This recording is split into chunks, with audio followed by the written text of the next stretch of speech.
Well, on the line, we've got Brennan Wiremu. Brennan is the Civil Defence Manager for the Waimakariri area, and I guess it's a silly question, Brennan, but I would imagine you're working from home, are you? I am today, John, yes. All right, and I would imagine you've also been a busy man. It's a busy time for Civil Defence. You're the Manager of Civil Defence in Waimakariri.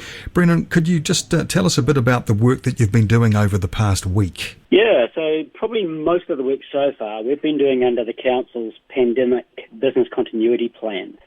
So most councils have, if not all councils, have a plan like this, and they enable a bunch of critical services of the council to still be maintained and operational even during an event such as COVID-19. So sometimes we can do stuff under the Civil Defence banner. We can declare states of emergency under the Civil Defence Act and ramp up a whole lot of staff who are trained to work out of an emergency operations centre and deliver the same sorts of services through that Civil Defence Emergency Operations Centre. But we've been lucky enough that the Council's Pandemic Business Continuity Plan has provided sufficient arrangement for us to be able to do that work outside of raising the Civil Defence flag. And even though the Civil Defence, the ministry that looks after Civil Defence, declared a national state of emergency last week, we've still been able to do our work so far through the Council's Business Continuity Plan. And that's probably going to change very shortly as things start to ramp up and people get towards the end of their first week of total lockdown. And some people who normally need to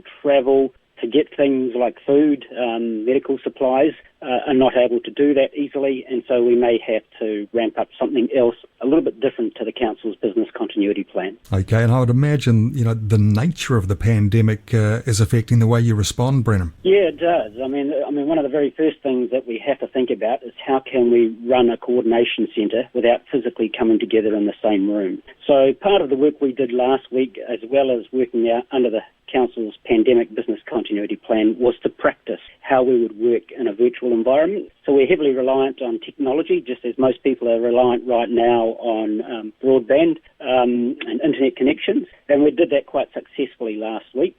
And even though a small number of us came together toward the end of last week and a smaller number over the weekend, we know that we can do this in a virtual world, and actually that's what we're doing today. What about things like Siren tests and that sort of thing? Yeah, so we test our Civil Defence public warning siren twice a year. It coincides with the changeovers for daylight savings. And in our district, we're slightly different to other districts in that we choose to do ours the first working day after the daylight savings changeover. We were looking to do that, but in reflection we've decided not to, because we know that some people are really struggling with what this COVID-19 is doing to our daily lives, and we just thought it better not to put people under a little bit more strain with wondering what is that noise going on outside. So the 2nd of April, I think it was, that we were due to do the test. We're now going to hold off on that, and we'll just let this COVID-19 problem abate. Yep, I'm with you. I would imagine the Ministry of Health are leading the response, but you're working in with them. So in other words, you're kind of working under them to some extent, Brennan?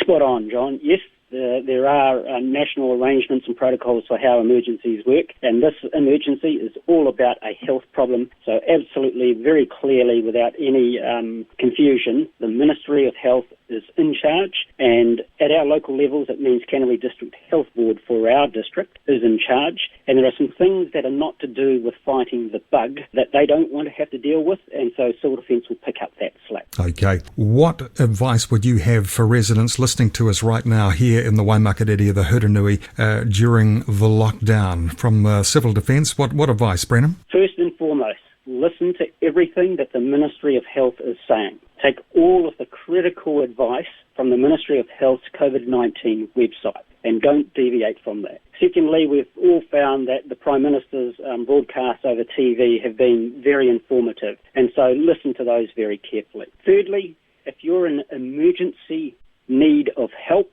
and you think it's life-threatening to you, call 111.